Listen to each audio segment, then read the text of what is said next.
So Tim Pool yesterday had Nick Fuentes on his podcast, and needless to say, folks, things went off the rails. Really off the rails. So a shout out to Bring the Asteroids channel. And I wasn't going to do a video today. I normally don't do videos on Tuesday, but a shout out to Bring the Asteroids channel. And I'm not going to share that clip with you because it might offend some people. I mean, they get into some weird theories about wind over in Asia, and that explains why Asians have slanted eyes, which I was offended by because my cousins happen to be Japanese American. I mean, yeah, really crazy stuff. But I want to focus on one part of this. By the way, welcome back to the channel. It's Tuesday. Happy Tuesday, everybody. And if you're new to the channel, no fancy graphics, nothing like that. What you see is what you get.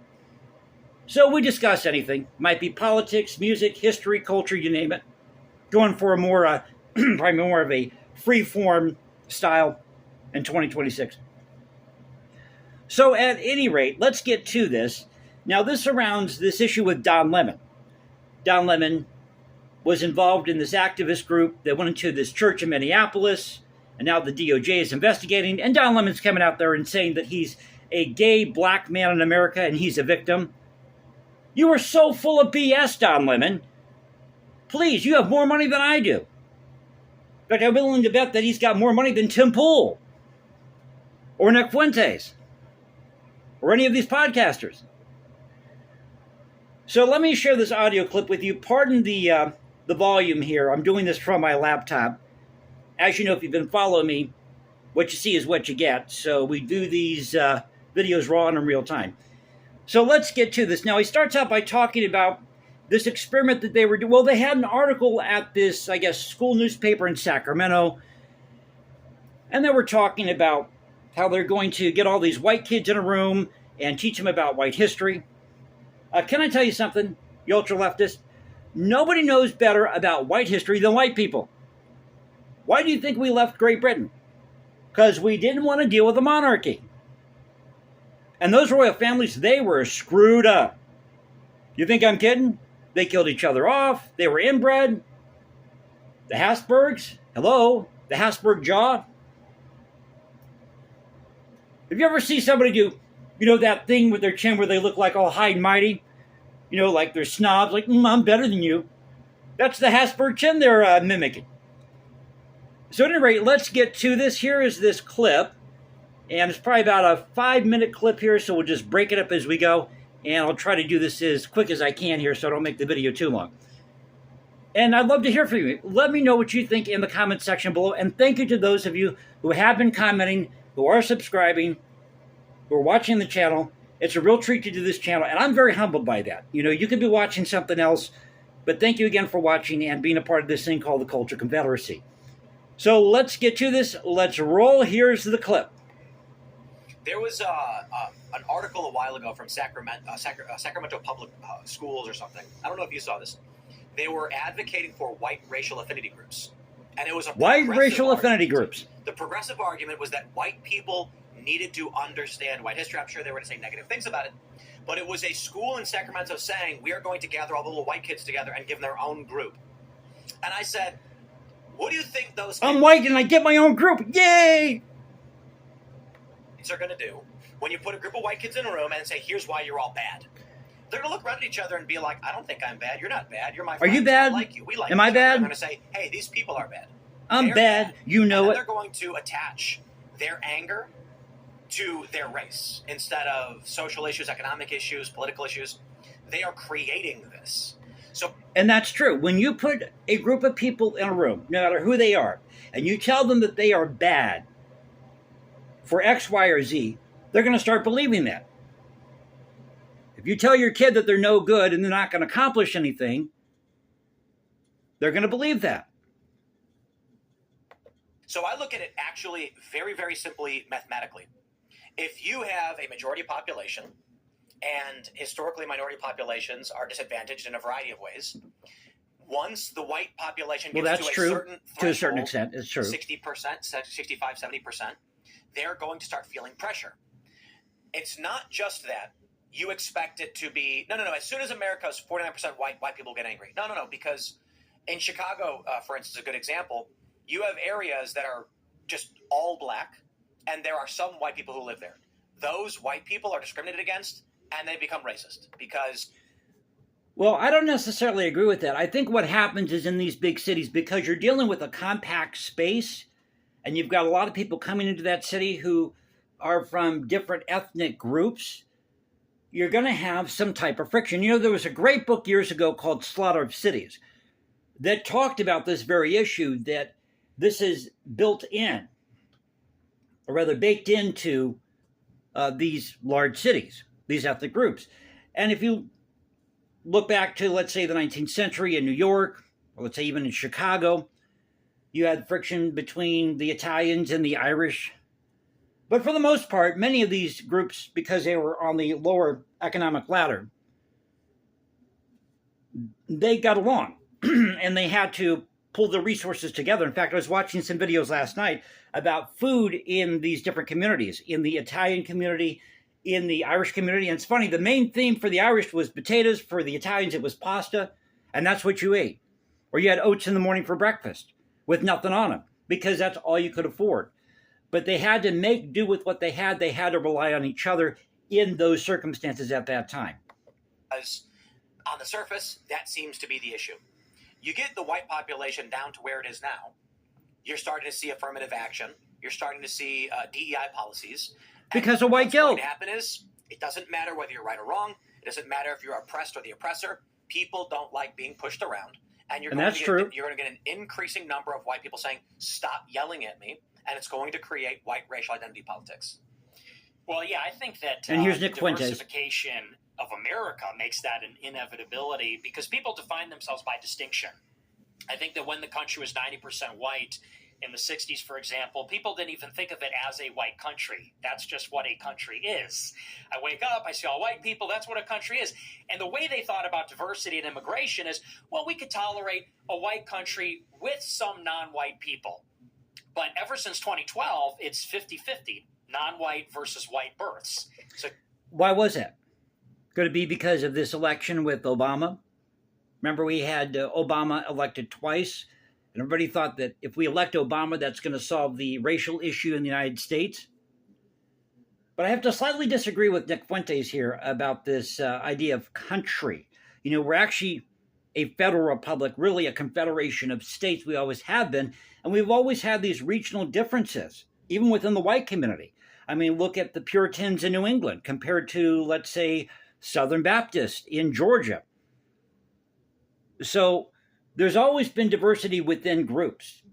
Skin color, to be honest with you, has nothing to do with it. Most of the time, if you look at history, it's nothing to do with skin color. It's more culture. And over in Europe, they view race in terms of culture. You go back and you check what happened with Hitler in World War II.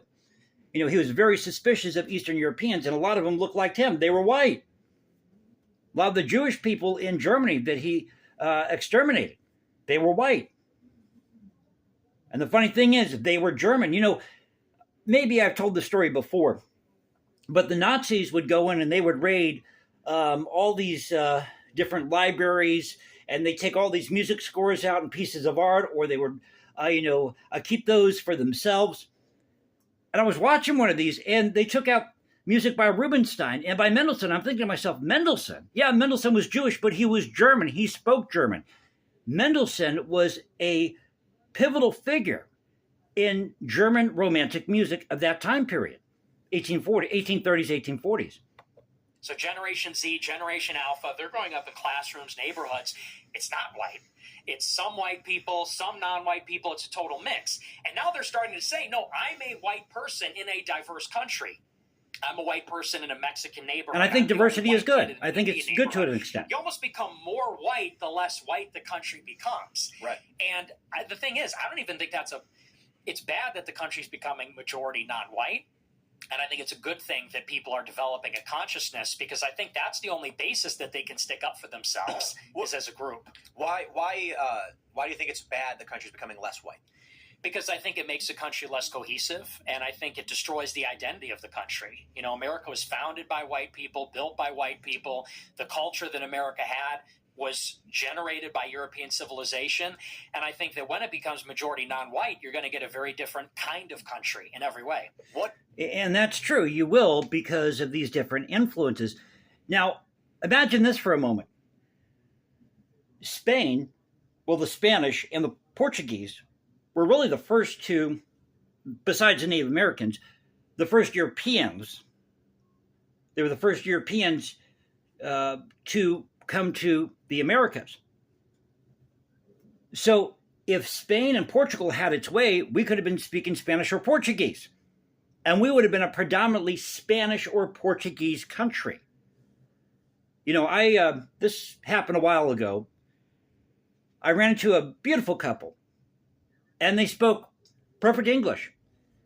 They looked white. I didn't even know where they were from. I said, well, where are you guys? Well, there was a slight accent, but they spoke perfect English. And I said, well, where are you guys from? They were from Spain. I was floored.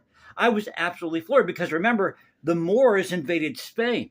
So you had the Arab influence in Spain, which set Spain apart from a lot of these other countries in Europe, even though Spain and France, and I think Germany maybe, some of these other countries shared a lot of similar values and similar traditions. And what makes the United States unique, what makes us unique is this Anglo-Saxon tradition that came about through things like the Magna Carta, the rule of law. What if it was somebody's honking their horn outside? American, but they were all like the most diehard conservative constitutionalists who were like the founding fathers were the greatest thing that ever happened to our land. Would you disagree with that? Is that worse? I would, because then we'd all be living in teepees and riding on horses. I'm making it about the racial component. If it was I happen to be part Native American, by the way. The white people just like didn't have babies and moved to Iceland or something.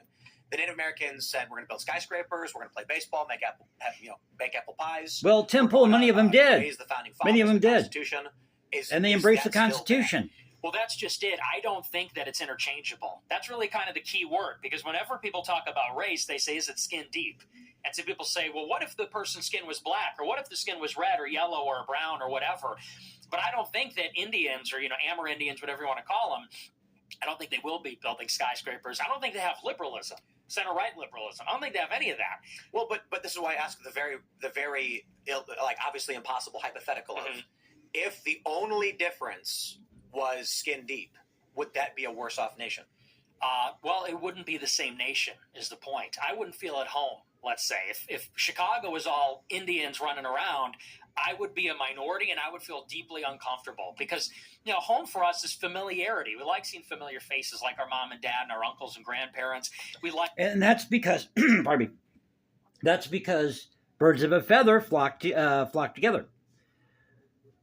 So again, going back to imagine if the Spanish and the Portuguese had taken over the United States, we'd all be speaking Portuguese or Spanish.